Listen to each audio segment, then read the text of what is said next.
তো মৌমাছিগুলো সেখান থেকে ফ্লাওয়ার নেক্টার পুষ্পরস সংগ্রহ করে আবার চলে আসে।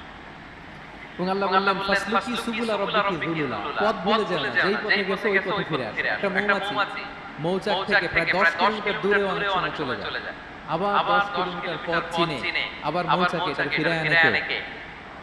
এই পুরো মেকানিজমটা নিয়ে গবেষণা করে অস্ট্রিয়ান একজন সায়েন্টিস্ট, তার নাম হচ্ছে কার্ল ব্রাউনফিশ, সে একটা বই লিখেছে, দ্য ডান্সিং বিজ, এবং এই বই লিখে নোবেল লরেট হয়েছে, নোবেল প্রাইজ পেয়েছে।